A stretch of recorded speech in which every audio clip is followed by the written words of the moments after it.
Acho que agora Boa deu, né? noite, doutora. Boa noite. Tudo Eu não bem? estava achando a live, perdão. Imagina, vamos lá. Então, eu comecei aqui me apresentando, né? Falando sobre a importância da gente falar um pouquinho sobre a saúde da mulher, saúde mental da mulher, que é um tema que, apesar de nos últimos anos a gente vir falando, né, sobre isso, é muito importante a gente ressaltar sobre essa procura, porque a mulher muitas vezes ela vai mascarando ali os sintomas e vai tratando tudo que o que tem na casa, né, o que tem pela vida, mas ela não vai buscar o tratamento. E muitas vezes eu principalmente que estou ali com as crianças, muitas vezes eu vejo mães, né, adoecidas. Então, eu acho que hoje é um dia importante para a gente falar sobre isso. Pode se apresentar um pouquinho, né, Isabela? Falar um pouquinho do seu trabalho, com quem que você trabalha, né? Com criança, com adolescente, com adulto. O que você Exato. faz? Doutora Isabela é uma grande parceira da Cérebro Informal, né? Então, para quem me conhece, eu sou Isabela, eu sou médica e tenho a especialização em psiquiatria. E atualmente eu trabalho com a infância, com a adolescência e com o adulto também, né? E mulher é um... Eu gosto bastante de trabalhar com mulher. A maior parte dos meus pacientes hoje são mulheres, assim, eu gosto bastante de trabalhar aí com nós, né? É, eu acho que a gente tem muitas coisas, né, para falar. Ainda é um tabu, muitas vezes, a mulher falar que sofre de alguma está sofrendo em algum momento da saúde mental, né? Demonstra um determinado sofrimento, mas a gente sabe, né, que por estudos assim, a gente tem muito mais facilidade de adoecer, né? Tanto a depressão quanto ansiedade, a própria TPM num nível Patológico, né? patológico é muito frequente, né, nas mulheres e numa proporção muito maior, né? Exato. Uhum. Eu acho que a gente poderia começar a falar um pouquinho o que será que mudou nos últimos tempos, né? Que a gente tem visto as mulheres adoecerem mais. Então, uma das coisas que a gente tem visto uma procura grande no consultório de mulheres, por exemplo, com queixas do TDAH. E, e aí a gente muitas vezes se pergunta, nossa, mas por que na vida adulta, às vezes já numa fase tardia ali, né? Já está com os filhos criados e a pessoa vem com essa queixa. Então, acho que poderíamos começar a falar sobre essa parte, né, das demandas da mulher e o que faz com que essa mulher muitas vezes apresente essas características. Uhum, sim. O que eu vejo assim, sabe, Catarina, é que hoje em dia também tá- a gente fala mais sobre saúde mental. Então, as pessoas, elas escutam mais e elas estão aceitando mais. E toda vez que a gente fala muito sobre um assunto, a gente tem mais conhecimento daquilo e a gente passa a identificar melhor esses sintomas na gente. Então, isso contribui muito para esse aumento, né? Essa procura maior hoje em dia. Porque as pessoas têm o conhecimento e aceitam melhor ajuda, né? Mas eu também associo muito esse aumento ali do adoecimento da mulher com o aumento da demanda, né? Então, quanto mais demanda a gente tem, mais a gente lida com estresse, e o estresse está totalmente relacionado ao adoecimento mental. Então, um dos principais fatores ali de risco para a própria depressão é o estresse, né? E hoje em dia a gente está constantemente lidando ali com uma demanda muito grande em casa, trabalho, essa correria do dia a dia, né? Então eu vejo que isso está muito associado, né? E essa questão que você traz ali do TDAH, que hoje em dia, cada vez mais as mulheres, as pessoas no geral, identificam esses sintomas do TDAH e principalmente que eu vejo essa parte da desatenção. Mas isso também está muito relacionado aos nossos hábitos, né? Então a gente dorme cada vez mais, dorme cada vez mais, pior, né? Então, uma má qualidade do sono está completamente relacionado à piora do humor, à desatenção, então, a perda da memória, que é o que faz as pessoas também procurarem, né? A gente também quase não faz uma atividade física, as pessoas estão cada vez mais sedentárias, isso contribui ali para a piora da nossa saúde mental, tá? Então, eu vejo que os nossos hábitos estão cada vez piores, e isso contribui ali para o nosso adoecimento mental, né? Não sei se isso faz sentido para você. Faz. Eu vejo muitas vezes essa questão, né, da qualidade de sono.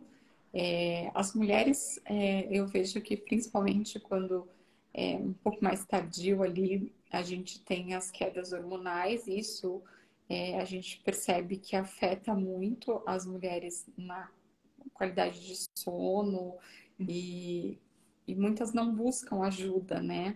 Elas fazem só o controle com o médico ginecologista, mas a gente precisa entender que quando você não está conseguindo de fato dormir, não está tendo uma qualidade de sono, tem que buscar a causa disso, né? E isso a gente fala até para as crianças, uma criança que não dorme bem, ela não aprende bem, e isso não modifica a vida adulta, né? Então, automaticamente, eu tinha uma memória boa, mas se eu acabo não Dormindo tendo bem. uma qualidade de vida, né? Exercício, uma alimentação, o sono, eu acabo tendo as questões atencionais prejudicadas, né? Eu acho que isso é uma das coisas que a gente tem visto bastante.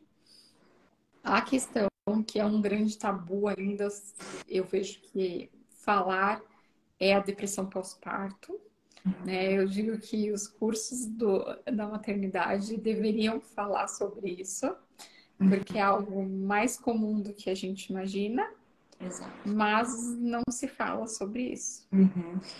Nós mulheres, nós temos 2 vezes mais chance de ter depressão quando comparado com os homens, né? Então, só do fato da gente ser mulher, a gente já tem um risco aumentado aí de ter depressão. E muito disso está relacionado com esses períodos aí da vida. Então, toda essa flutuação hormonal que existe no nosso ciclo.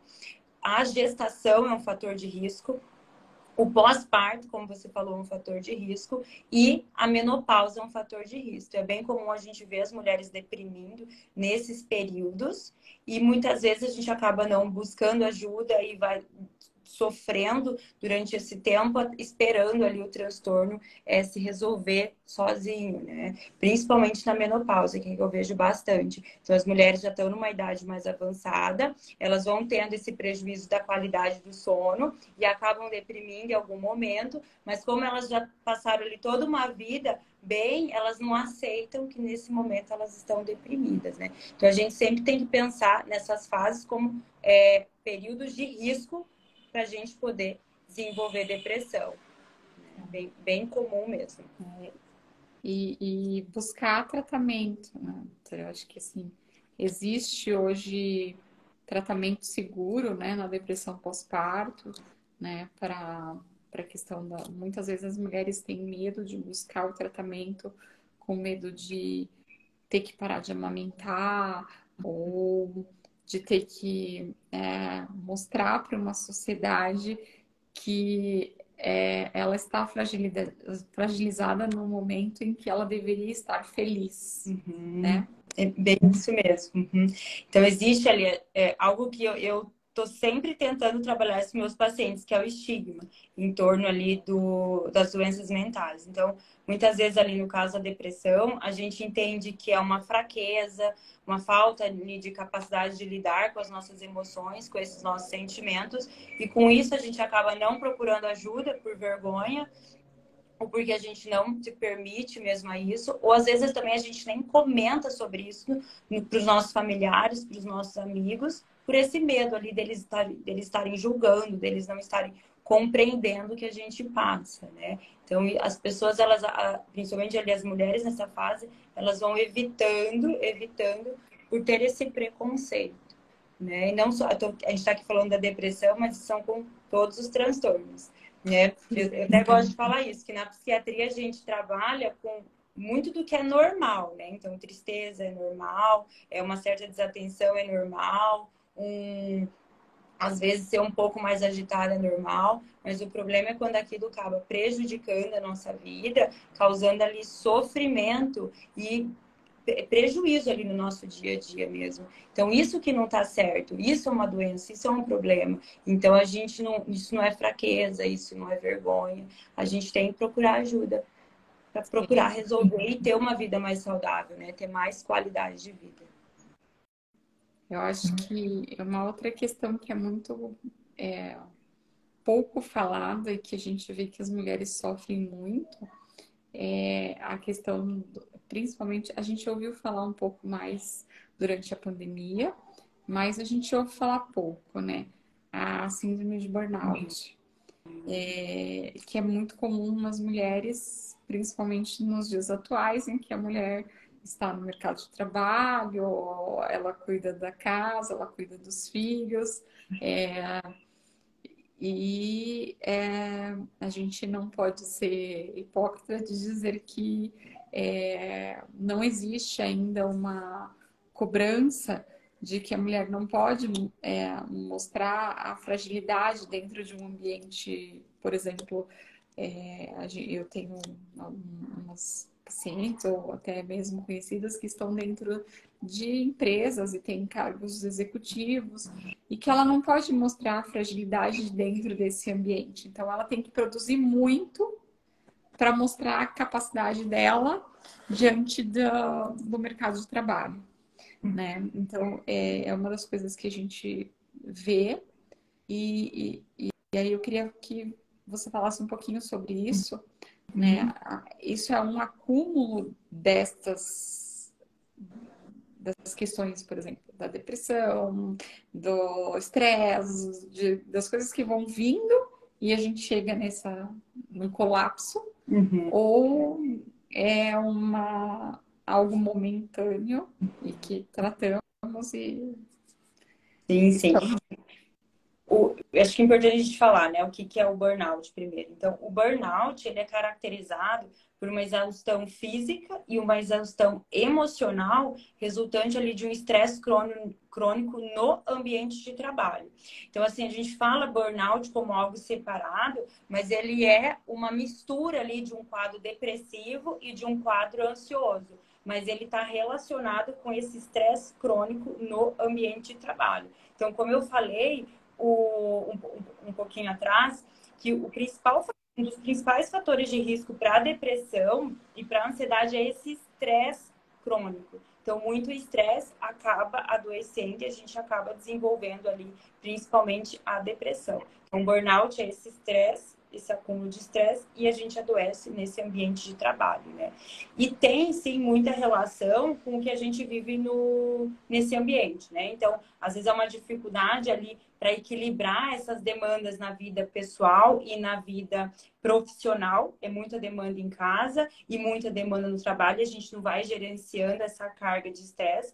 Ou como você mesmo falou, essa questão de não poder mostrar essa fragilidade que todos nós temos, não só mulheres, mas homens também têm essa fragilidade, mas muitas vezes a gente precisa se reafirmar nesse ambiente que pode ser ali predominantemente masculino, né? E isso vai gerando ali um adoecimento. E aí a gente tem esse burnout, mas a gente acaba entrando ali, muitas vezes, num quadro depressivo e tendo uma evolução muito parecida com uma pessoa que tem um transtorno depressivo que não está relacionado ao ambiente de trabalho, né? E a gente tem que procurar ajuda nesses momentos, porque o burnout, ele vai minando ali a capacidade de executar ali no trabalho. Então, a gente vai perdendo a nossa produtividade, a gente vai perdendo, a gente não vai conseguindo mais trabalhar tão bem quanto a gente trabalhava. Isso vai acabar refletindo em todas as outras áreas da nossa vida. Então, começa ali no trabalho, mas acaba se espalhando ali para a vida familiar, na nossa vida social, né? Então, a gente tem que procurar tratamento como qualquer outro transtorno mental, né?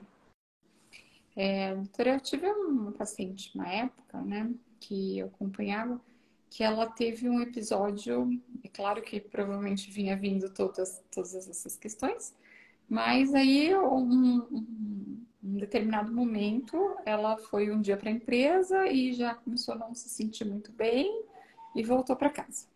Sentiu uma crise de ansiedade e voltou para casa. E no dia seguinte foi até a empresa, chegou no estacionamento, não conseguiu entrar e voltou para casa. E aí depois veio o diagnóstico do burnout, né? Então, ele vem sinalizando algumas características antes da pessoa apresentar o colapso da... Sim, sim, ele vem. Então, a gente sempre começa com alguns sintomas, isso vai aumentando ali a gravidade do quadro, até que se torna algo insustentável. Por isso que o ideal é a gente identificar o quanto antes, para não deixar chegar nesse colapso ali, ao ponto de não conseguir mais entrar no ambiente de trabalho, onde ter crise de pânico no estacionamento, ou ter talvez até uma crise de raiva dentro do ambiente de trabalho. Então, ele vai aumentando ali a intensidade. Então, primeiro são alguns sintomas leves, aí depois sintomas moderados, até que se torna algo muito grave. Então, ele vai apresentando alguns sinais, sim. Tá? Eu acho que também uma outra questão que a gente vê muito comum das pessoas falarem, né, meio que banalizarem, é assim, mulher é ansiosa. Então, eu acho que... E aí a gente acaba muitas vezes não tratando a ansiedade como uma patologia, né, como transtorno de ansiedade generalizado, achando que a ansiedade é algo do universo feminino e ponto, né? E faz parte, é normal dentro do universo feminino. E o não tratamento desse transtorno, no caso a gente diz, eu sempre acabo falando para as pessoas, a ansiedade, sim, a gente fica ansioso diante de um evento, de algo que vai acontecer, é uma coisa que é natural, mas quando aquilo me traz prejuízos, desconforto, sintomas físicos, a gente já tem que procurar ajuda, né? Então, a gente não pode dizer que a ansiedade é algo normal dentro do universo feminino. Exato, não. Na verdade, nenhum transtorno mental é normal, tá? Se é um transtorno mental, existe ali um sofrimento, existe um problema, e se a gente tem sofrimento, uma doença, a gente precisa tratar. Então, a ansiedade não é normal dentro do universo feminino. Se a pessoa está tendo sintomas ansiosos, como você falou, o transtorno de ansiedade generalizado, quando a gente fala em ansiedade, é normalmente o transtorno de ansiedade generalizada que a gente está falando. Então, ele é o quê? Uma pessoa que é extremamente preocupada, extremamente tensa, está sempre imaginando ali o pior de tudo. Tudo, a gente chama até ali de pensamentos catastróficos, né? Sempre o pior vai acontecer. E se der errado? E se eu não conseguir? E se eu não chegar a tempo? Então, a gente vive ali um turbilhão de medos dentro da gente e isso causa um sofrimento muito grande, porque a pessoa vive presa nessas preocupações e presa nesses medos. Então, se você identifica alguém que age basicamente assim, isso não é normal, isso é um problema, isso é um transtorno de ansiedade. Então, a gente precisa procurar tratamento o quanto antes, né? É que a gente tende a banalizar muito o que é desse universo ali dos transtornos mentais. Então, ou é coisa de mulher, ou é preguiça, ou é falta do que fazer, ou é falta ali de problema para resolver. E não. Tanto que eu sempre gosto de tentar mostrar como que funciona, talvez, em outros casos ali dentro da medicina, né? Então, eu tenho um problema de tireoide, eu tenho um problema de pressão alta, eu não tenho porque eu quero aquilo, eu não tenho porque eu tô com preguiça, ou porque eu não tenho algo melhor para fazer, eu tenho porque o meu corpo não está funcionando adequadamente. E sim, tem relação com o que a gente faz, o ambiente que a gente vive, nosso estilo de vida, mas é uma doença, é um problema, né? O problema pede tratamento. Então, são as mesmas coisas, né? A gente não pode banalizar o que é transtorno mental, né? Eu vejo sempre essa questão, porque, claro, a gente sabe que o cérebro feminino é muito mais ligado às emoções, né? É mais comum, né, dentro desse universo, mas não banalizar estas questões de que, por exemplo, porque a mulher ela tem as emoções um pouco mais afloradas, né, mais comum a gente encontrar isso, a gente banaliza a depressão, por exemplo. Eu vejo muito, por exemplo, próximo da menopausa, quando a mulher já tem ali os filhos criados, né? Assim, já começando a sair de casa, indo para a universidade, casando, essa coisa. A gente banaliza, é só uma síndrome do ninho vazio, né? E, e essa tristeza é só porque agora ela não tem mais quem cuidar.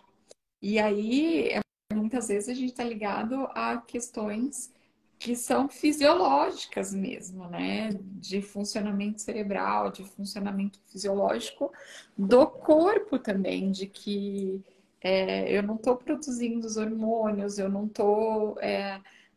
Os neurotransmissores não estão funcionando como deveriam e que está, de fato, adoecida, né? Então, acho que é uma das coisas que a gente pode falar um pouquinho sobre isso.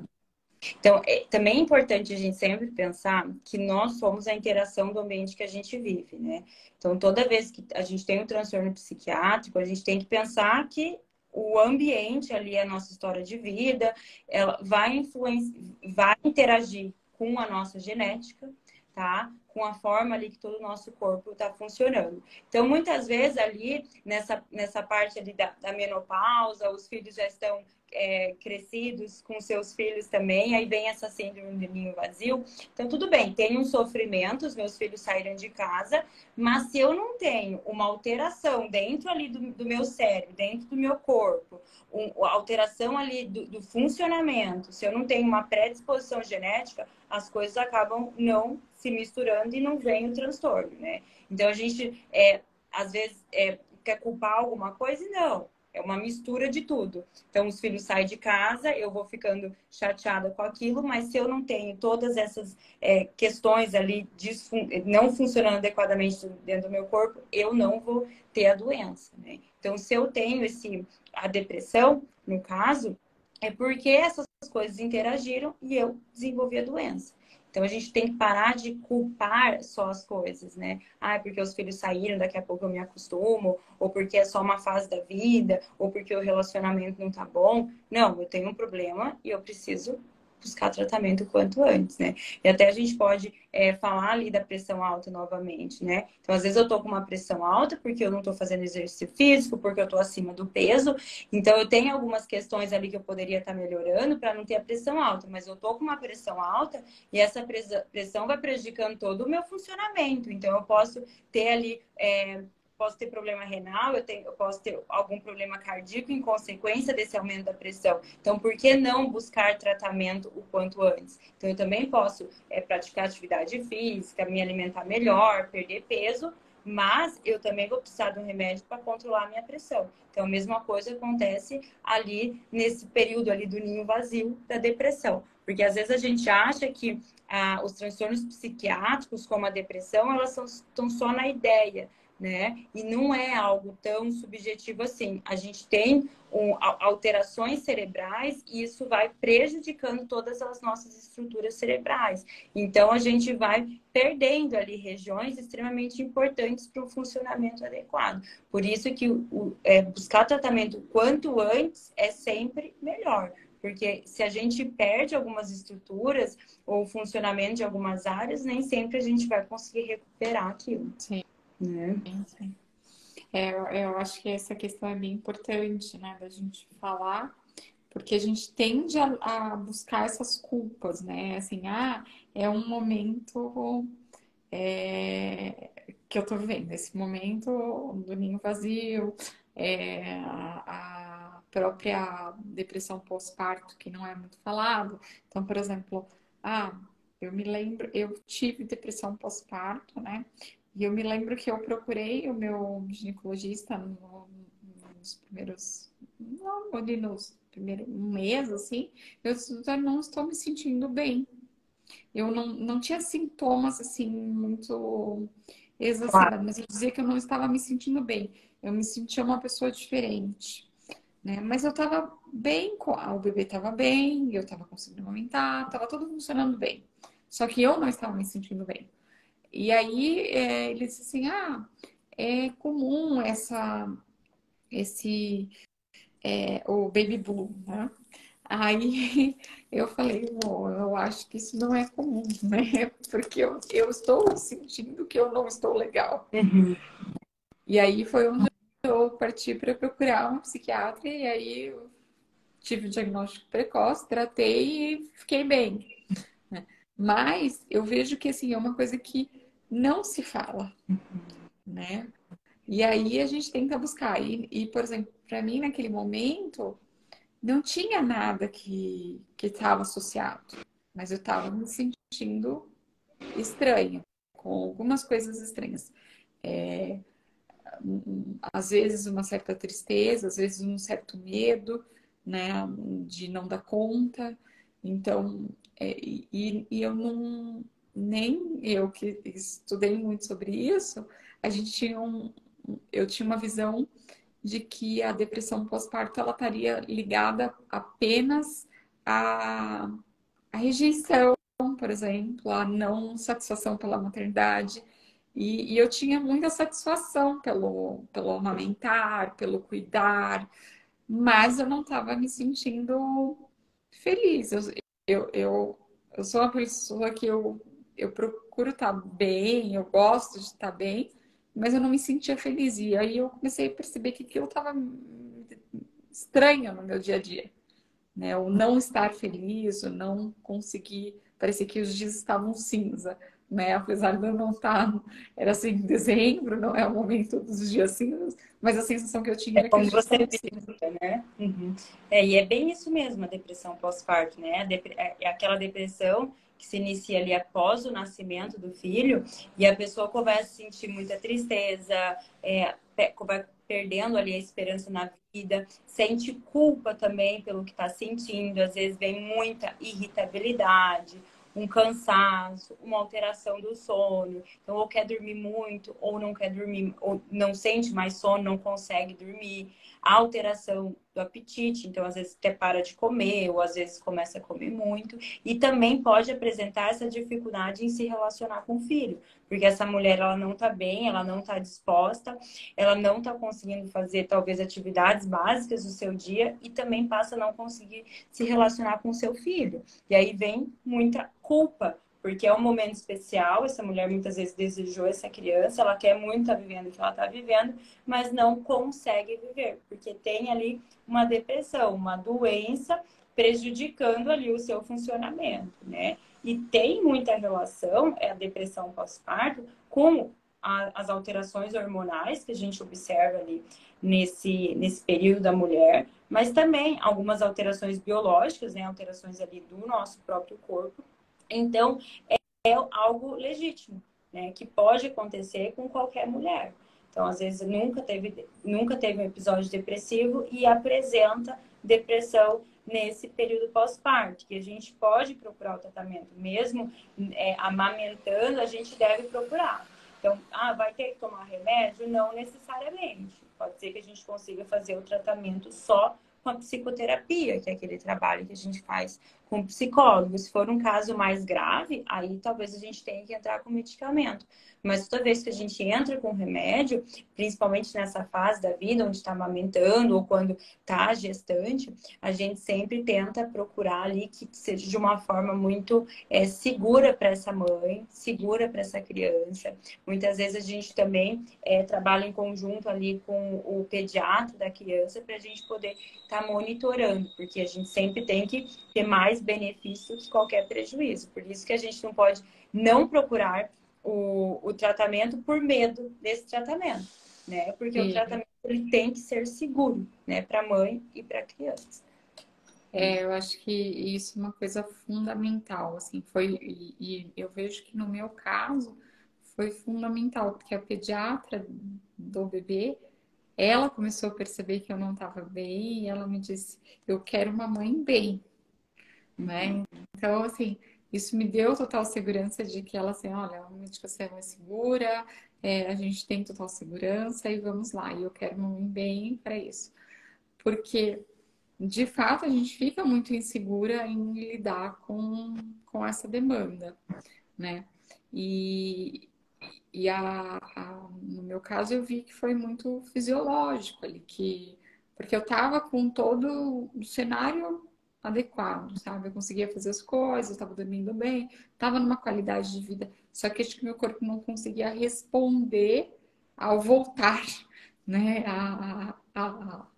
Ao pós-gestação ali. Então, só que é uma coisa que a gente não ouve falar muito, né? Você vai para os cursos de gestante e não se fala sobre isso, né? Que você pode se sentir assim, que é ideal procurar ajuda e que tá tudo bem, né? Procurar ajuda e que de repente isso não te faz menos mãe porque você teve isso, né? Então, acho que é uma coisa que é importante sempre dizer. Doutora, Exatamente.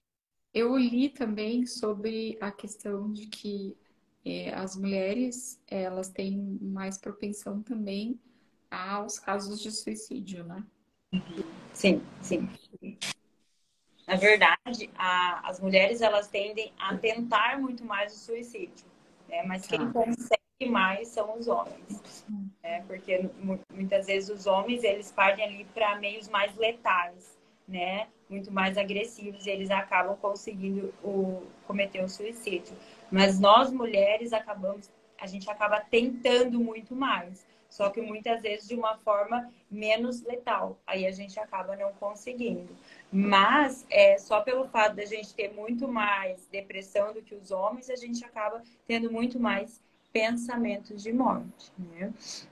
O que é interessante a gente pensar que muitas vezes os pensamentos de morte, eles vão aparecer, Catarina, num quadro de depressão mais grave, Sim. né? E para a gente chegar nesse quadro depressivo grave, muitas vezes a gente passa ali para um quadro mais leve, né? Sintomas iniciais, aí entra num quadro depressivo mais leve, um quadro moderado, até que aquilo se agrava. Né? Aí que a gente começa a ter muitos pensamentos suicidas, até que a gente começa a tentar o suicídio. Que daí, numa linha ali de gravidade, entre pensamento, planejamento e tentativa de suicídio, aí é o mais grave de tudo, né?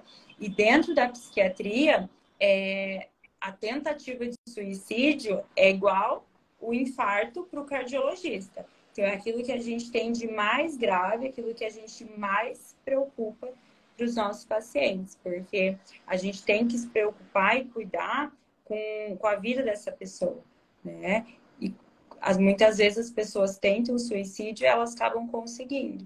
Mas aquela falta de esperança, aquela falta de vontade em viver faz parte de uma doença. É mais um sintoma que essa pessoa está sentindo. Então a gente precisa tratar, a gente precisa eliminar esses sintomas para devolver a esperança na vida, devolver a vontade de viver. Né?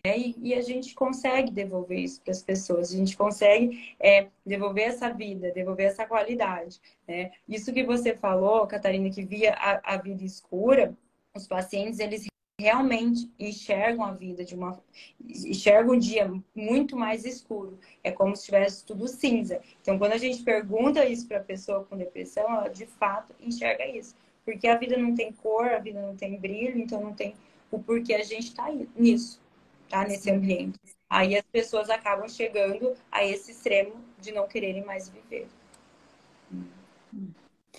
Aí outra coisa que eu acho que é importante a gente falar, a questão da TPM, né, quando a nível patológico, que é uma coisa que ainda é pouco falado, né?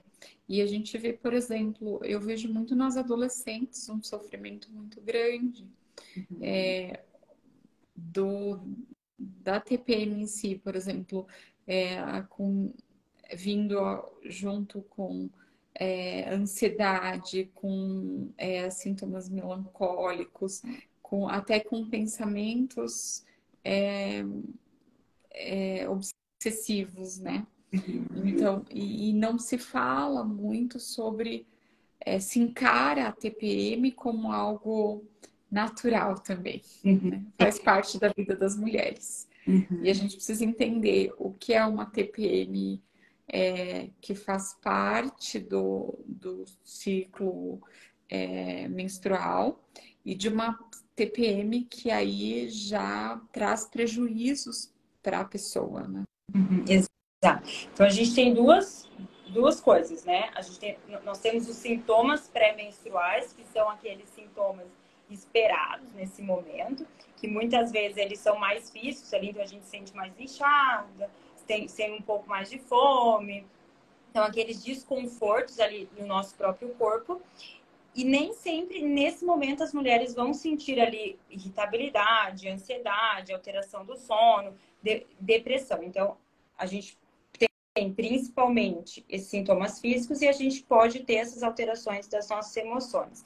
Mas isso tem que ser uma forma muito mais tranquila. Então, é desconfortável? É, mas algo que dá para ali para manejar, tá? Quando isso foge do algo que a gente consegue lidar e algo que começa a prejudicar a nossa vida, aí a gente sai ali de uma TPM normal, tá? Para um transtorno disfórico pré-menstrual. Então, é uma doença, é um transtorno, tá? E o que normalmente acontece com essas mulheres, né? A gente tem sintomas depressivos, então muitas vezes ficamos extremamente chorosas, deprimidas, pode aparecer ali pensamentos suicidas. A gente tem muita alteração da qualidade do nosso sono, ou a gente fica muito sonolenta, muito cansada, ou não consegue dormir, né? Uma alteração muito grande do nosso apetite. Muitas vezes tem uma fissura ali muito grande por doce, uma irritabilidade extrema. Muitas vezes a gente fica muito impulsiva. Então, eu até tive uma paciente, foi um caso mais grave, que ela ficava extremamente irritada e terminava o relacionamento dela em todo o período pré-menstrual. Então, imagina a qualidade desse relacionamento dessa mulher, que todo mês ela termina com esse namorado.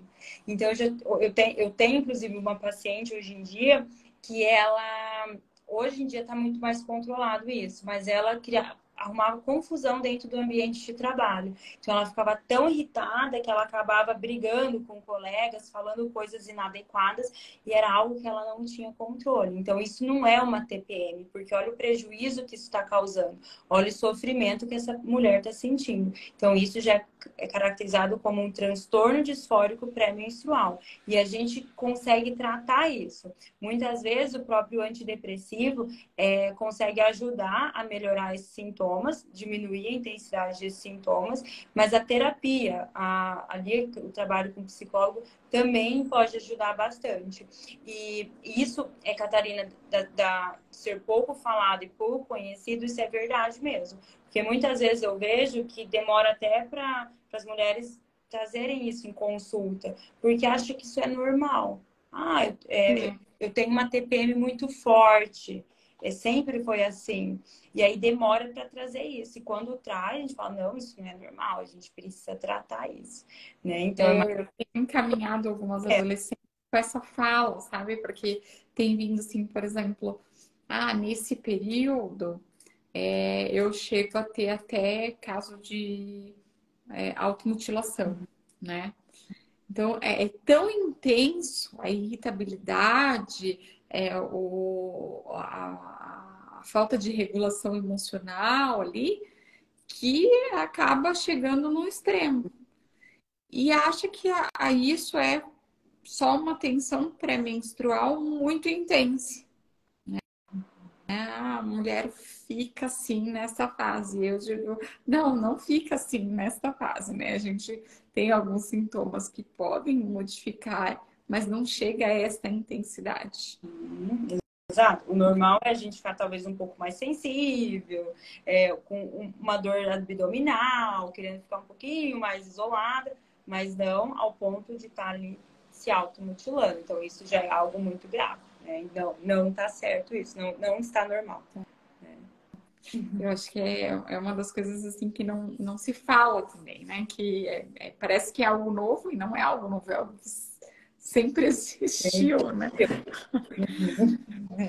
Eu acho que muitas coisas a gente normaliza dentro da vida feminina, né? De que faz parte, né? Então, vai vivendo isso e acho que precisa cada vez mais a gente dizer para a mulher que ela precisa buscar ajuda e que ela não precisa ser forte a todo momento, né?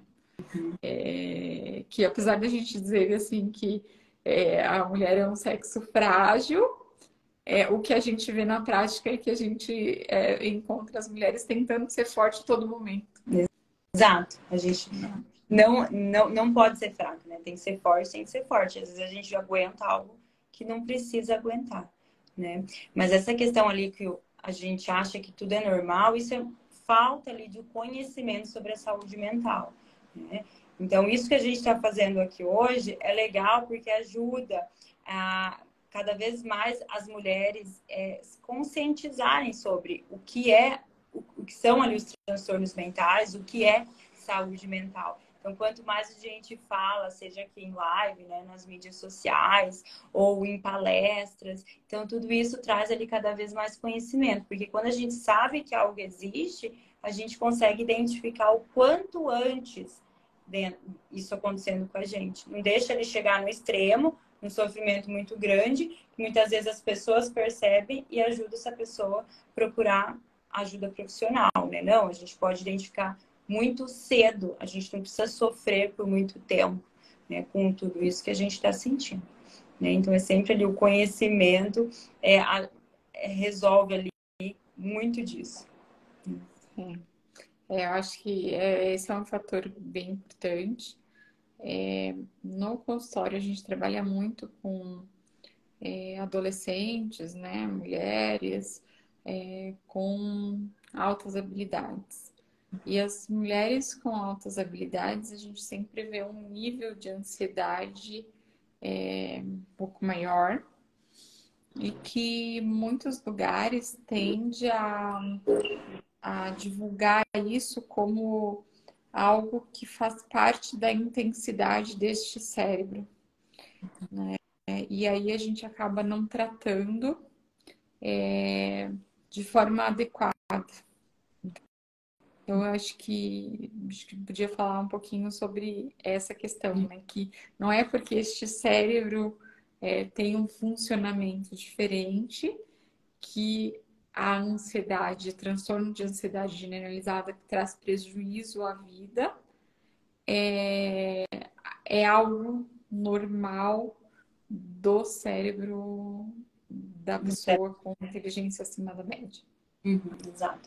Então, tudo que causa sofrimento e prejuízo na vida dessa pessoa não é normal. Então, se a gente entende isso, as coisas ficam muito mais fáceis, né? Então, não é porque ela tem ali altas habilidades que vai ter ali uma sensibilidade maior que ela, é normal isso. Não, não é normal. Ela tá sofrendo. Por que a gente vai sofrer, né? Então, do mesmo jeito que a gente pode voltar lá no que eu falei de um hipotiroidismo, uma alteração ali da tireoide. Então, eu não tenho esse órgão funcionando adequadamente, então eu vou ter ali um aumento significativo do peso ou um cansaço extremo. Tá, é normal? É normal, ok? É o esperado dentro daquela condição. Mas a gente precisa deixar as coisas ficarem desse jeito? Não, não porque essa pessoa vai estar sofrendo. Exatamente o que acontece ali com as pessoas com altas habilidades. Então, o que se manifesta a partir disso e que prejudica a vida dessa pessoa, então a gente tem ali um transtorno. Então, a gente tem que estar auxiliando da melhor forma possível. né? Que as pessoas elas tendem a normalizar tudo o que é transtorno mental, o que é aqui da psiquiatria, da psicologia. E não é normal, né? A gente precisa estar ajudando o quanto antes. Porque a gente tende a falar para as famílias assim, né? Que até por esse cérebro ser um pouco mais sensível, a gente é mais suscetível, né? A gente precisa entender que é um cérebro mais suscetível à depressão e ansiedade, que por isso precisa buscar ajuda e tratamento quanto antes, né? Mas que isso não é para dizer, é normal, porque esse cérebro tem um funcionamento mais agitado ou mais rápido, é comum ela estar sempre ansiosa. Então, acho que A gente, é uma coisa que fala. a gente tem comorbidades, né? Então, uma pessoa que tem uma alteração, tem ali, no caso, as altas habilidades, ela tem mais chance de ter outras. Então, a gente vê vários transtornos, vários sintomas associados. Então, a gente precisa olhar para eles de forma isolada. Né? Então, uma pessoa com depressão, ela tem chance de ter ansiedade, fazer abuso ali de substâncias, a pessoa com altas habilidades, ter ansiedade, depressão, TDAH. Então, a gente vê que compartilham ali alterações nesse cérebro, alterações nessa genética dessa pessoa e vem várias alterações juntas, né? Então, a gente precisa estar olhando de forma muito cuidadosa para tudo isso. E tudo isso merece tratamento, né? A gente não pode estar banalizando, né, esses sintomas. Uma das coisas que eu vi também bastante na pandemia, doutora, foi o uso de forma exacerbada do álcool nas mulheres, que era uma coisa que a gente parecia que era um pouco velado, né? Que era só em eventos sociais, mas a gente começou a ver até nas mídias sociais algumas pessoas falando sobre isso e que precisaram procurar ajuda sobre isso. Então, ainda parece que é um tabu, né? A questão do alcoolismo. O alcoolismo a gente sabe que é uma doença, né? A dependência química é uma doença, mas que é um tabu mulheres falar sobre isso, né? É muito mais comum a gente falar sobre o homem ter um problema com álcool, ou o homem ter um problema com uma dependência química, mas a mulher não. Uhum, exato. E as mulheres também podem ter o transtorno pelo uso do álcool, que é essa dependência pelo álcool, né? Isso é extremamente comum, muito mais comum do que a gente pode imaginar, né? Mas como isso parece que não é tão aceitável, ali, as mulheres acabam escondendo e não procuram tanta ajuda quanto os homens, né? E na pandemia, sim, vimos um aumento do consumo do álcool, de várias outras substâncias, porque a gente estava vivendo uma situação de estresse muito grande e diante de um estresse como a pandemia, ou a gente pode pensar em qualquer um outro, o ser humano ele tende a procurar substâncias, atividades para aliviar, tá? E pode ser, a gente pode procurar algo saudável, como é o exercício físico, que ajuda a liberar esse estresse, ou a gente pode procurar o álcool, o cigarro, cocaína ou qualquer outra substância, porque ajuda a liberar aquele mal-estar que a gente está sentindo. Então, traz um certo bem-estar momentaneamente. Mas o problema ali do álcool é que aumenta muito a chance da gente desenvolver um quadro depressivo, um quadro ansioso. Então, o álcool vem como uma forma de aliviar todo aquele sofrimento e a gente acaba desenvolvendo mais sofrimento ainda. Tá? Então, ainda hoje eu vejo que as pessoas estão ainda procurando ajuda pelo aquilo que aconteceu na pandemia. Então, é claro, não está tão longe assim, mas as pessoas ainda chegam e falam, na pandemia eu comecei a ficar muito mal, na pandemia iniciou, na pandemia piorou. Então, a pandemia que foi aquele caos que todos nós vivemos, a gente ainda vê, né, o estrago disso tudo, né, hoje em dia. Eu vi que, porque assim, eu vi algumas pessoas, né, alguns pacientes e algumas pessoas nas redes sociais falando que começou a fazer um uso de, por exemplo, como estava trancado em casa, fazer todos os dias. Que era parecer que todos os dias era um final de semana. E aí depois a pessoa começou a perceber que estava fazendo isso às 3 da tarde. Daqui a pouco ela estava fazendo logo depois do almoço. E a coisa foi desandando. E aí eu vejo que ainda é um tabu muito grande falar sobre, por exemplo, o alcoolismo na mulher. E é mais comum do que a gente imagina, né? E precisa buscar ajuda. E hoje a gente sabe que a ajuda na psiquiatria nem sempre é via internação, né? A gente hoje já tem medicamentos para isso, tudo, e tratamentos sem ser de uma forma mais drástica, né? Porque algumas pessoas encaram a internação como algo muito difícil. O internamento psiquiátrico é sempre o último recurso. Tá? Quando a gente já tentou tudo que a gente pode ali fazer pelo nosso paciente de forma ambulatorial, que é no consultório, e esse paciente não está respondendo, daí que a gente busca o internamento. E muitas vezes acontece isso, a pessoa tem medo de buscar a psiquiatria porque acha que o tratamento que ela vai receber é algo muito ruim, algo que vai ser muito prejudicial, ou até porque vai precisar ficar internado. E não, é o último recurso, é como se fosse a UTI. Então a gente só vai para o hospital, às vezes, quando a gente está muito grave, né?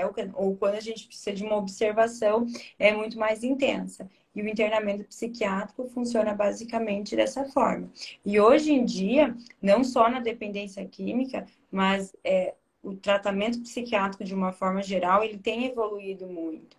Hoje em dia, a gente tem uma quantidade muito grande de medicamentos que vão ali permitir um tratamento confortável, um tratamento seguro. Não, esses medicamentos eles não vão prejudicar o nosso dia a dia. Porque a gente sempre associa o medicamento psiquiátrico com deixar de ser quem eu sou, ou com vou ficar muito sonolento, ou eu vou ficar dependente, ou eu não vou mais conseguir trabalhar, e nada disso.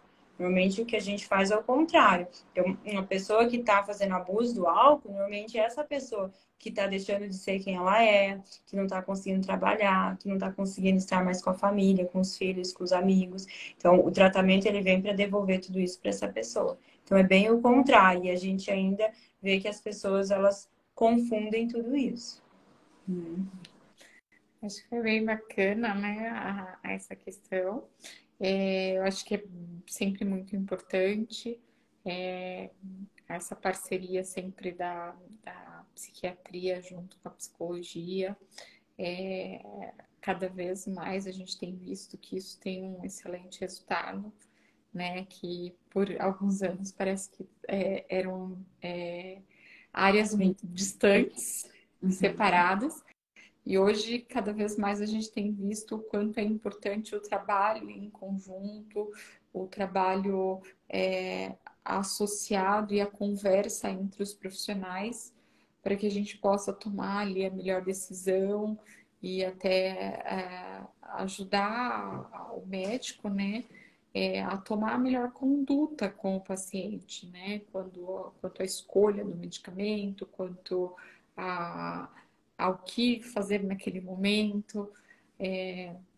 Então, acho que isso tem vindo só a acrescentar, né, na qualidade de vida dos pacientes. E a gente tem visto isso muito, a Cérebro em Foco, assim, agradece muito, né, sempre o acolhimento da doutora, quando a gente acaba fazendo os encaminhamentos, a devolutiva de, olha, aconteceu isso, vamos fazer isso.